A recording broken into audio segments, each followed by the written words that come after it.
Buenas chicas, buenos chicos, quedamos en la última clase analizando todo lo que tiene que ver con la función de segundo grado y cómo eso lo podemos aplicar en la resolución de ejercicios y principalmente en la habilidad que queremos desarrollar nosotros este año, que es la resolución de problemas. Los invito, chiquillos, a que si tienen tiempo busquen en YouTube el método de George Poliak, que es el que estuvimos conversando, que eran los 4 pasos, que era comprender el problema, eh, elaborar un plan, ejecutar el plan y mirar ese trazo. En el fondo, si es que mis 4 pasos le dan solución al problema. Y les voy a dejar también en una guía, en un par de ejercicios. Algunos ya se las entregué, pero de todas maneras les voy a estar enviando material para que estén ejercitándose. Y algunos problemas que quiero que ustedes traten de hacerlo a través de los 4 pasos de George Polea. Cualquier duda o consulta en esta parte, sobre todo que todavía no desarrollamos del todo esa habilidad, escríbenme. Ya tienen mi correo, pero de todas maneras se los voy a anotar. rsolis, todo con minúscula, arroba calem.cl. Entonces, a través de un ejemplo simple, que es una función que la vamos a definir x cuadrado, a ver, pensemos en una que no nos quede tan fácil, más 6x más 8. Y cómo yo esto puedo representarlo en el plano cartesiano a través de distintos análisis y cómo una función pequeña como esta nos va a dar todo un análisis desglosado de muchos elementos que ustedes estuvieron viendo en clase. Entonces, vamos en orden. Acuérdense siempre que lo primero en este tipo de ejercicios es determinar los valores de los coeficientes numéricos que en algún momento se denominaron A, B y C. Entonces acá va a ser simple. A sería 1, acuérdense que cuando no hay ningún número es un 1, en el x cuadrado. B sería 6, C sería 8. Recuerden que si no hubiera un término con x, diremos que B es 0, y si no estuviese el término libre, diremos que C es 0. Recuerden siempre que A siempre debe ser distinto de 0, porque si no hubiese A, no sería una función de segundo grado. Entonces, si hubiese un ejercicio donde A es 0, ustedes no lo resuelven como una función de segundo grado. Eso se llama función lineal. Lo vieron en octavo. Entonces, nosotros determinamos algunas cositas que son bien importantes y bien encachadas, que nos permiten conocer cómo va a ser la gráfica de la función de segundo grado. La gráfica de la función de segundo grado se llama una parábola. Y la parábola tiene una concavidad que puede ser positiva o negativa. Acá voy a ser rapidito porque esto ya lo manejan bien. Y la concavidad depende de uno de estos 3 coeficientes y es el A. O sea, la concavidad depende de A. Si A es positivo, la concavidad es hacia arriba. Si A es negativo, la concavidad es hacia abajo, que es lo que parecía que nosotros decíamos. Que si A es positivo, la parábola está feliz, y si A es negativo, está triste. Eso no me lo pueden responder, pero les sirve a ustedes como para tenerlo claro. Un segundo punto que habíamos conversado nosotros era el discriminante. El discriminante, cuya fórmula es b cuadrado menos 4ac. Acuérdense que esto se desprende de la fórmula general. Esto es lo que está dentro de la raíz. Va a discriminar en el fondo la naturaleza de las raíces. En palabras más sencillas, me va a indicar a mí en cuántos puntos se intersecta en el eje X. Entonces el discriminante, como me va a dar un valor numérico, puede ser positivo, puede ser negativo o puede ser 0. Vamos a ver en nuestro ejemplo después cómo nos queda. Si el discriminante es positivo, significa que hay 2 intersecciones con el eje X, acuérdense siempre. Si es negativo, no hay. Aún. Y si es 0, hay solo una intersección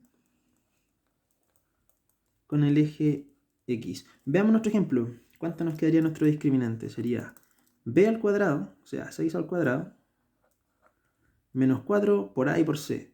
Menos 4 por 1, que es menos 4, y menos 4 por 8, que es menos 32. O sea, menos 32. En este caso, el discriminante nos da 4, y como 4 es un número positivo, diremos que nuestra función de segundo grado intersecta 2 veces al eje X. O sea, eso es lo único que me sirve el discriminante. ¿Cuáles son esas intersecciones? No tengo idea. Por eso es que el discriminante simplemente sirve para saber la naturaleza de las raíces, si son reales, si no son reales, o números complejos, o si solo hay una. Tercero, las intersecciones con los ejes. Las intersecciones con los ejes se desprenden del plano cartesiano, y acuérdense que los ejes que nosotros conocemos en un plano que creó René Descartes son el X y el Y. O sea, tenemos que encontrar la intersección con el eje Y, la intersección con el eje X. Acá hay algo interesante que salió en clase. Siempre existe la intersección con el eje Y, no siempre existe la intersección con el eje X.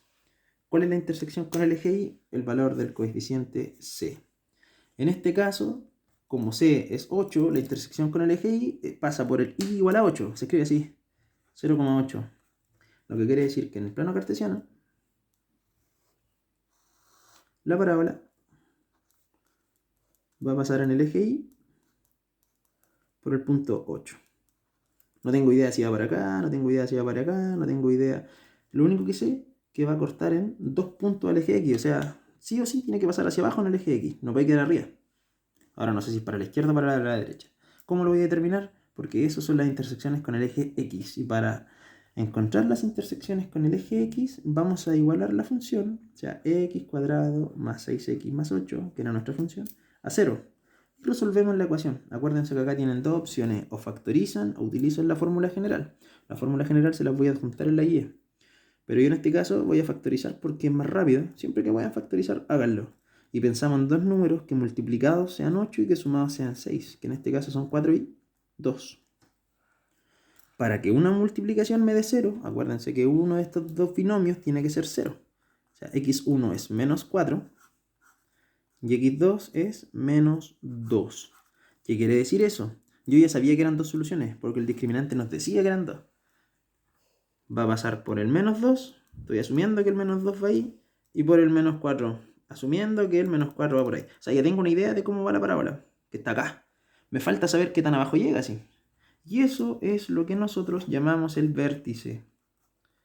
El vértice, en el fondo, es el punto máximo o mínimo. ¿De qué va a depender que sea máximo o mínimo? De la concavidad. Si la concavidad es hacia arriba, el vértice es un mínimo. Recuerden esto porque esto nos permite mucho resolver resolución de problemas. Y cuando la concavidad es negativa, el vértice sería un máximo. En este caso va a ser un mínimo. Y necesito saber cuál es ese mínimo. Para eso habían tres formas de calcular el vértice. Yo voy a ocupar una que me acomoda a mí y les voy a explicar una. En verdad les voy a explicar las tres, ustedes eligen.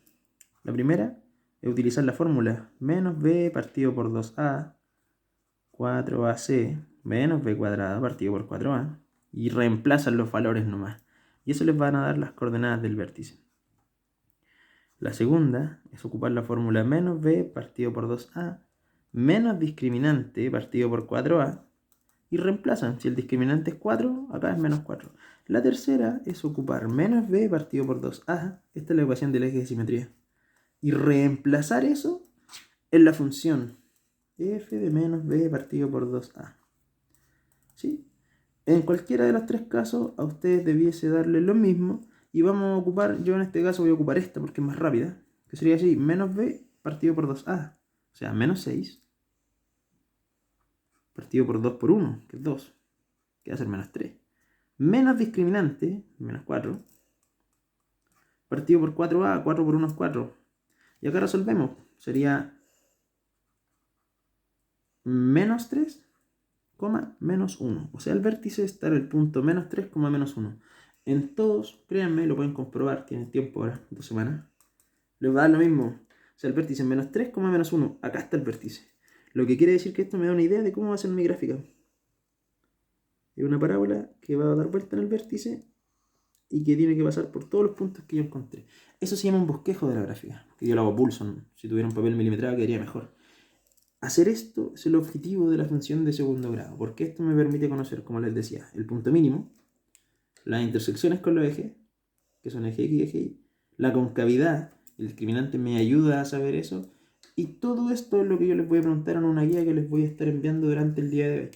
También les voy a juntar resolución de problemas porque quiero que ustedes traten de hacerlo como les decía. Cualquier duda me escriben, chiquillos. Así que eso, no pierdan el tiempo y estudien. Adiós.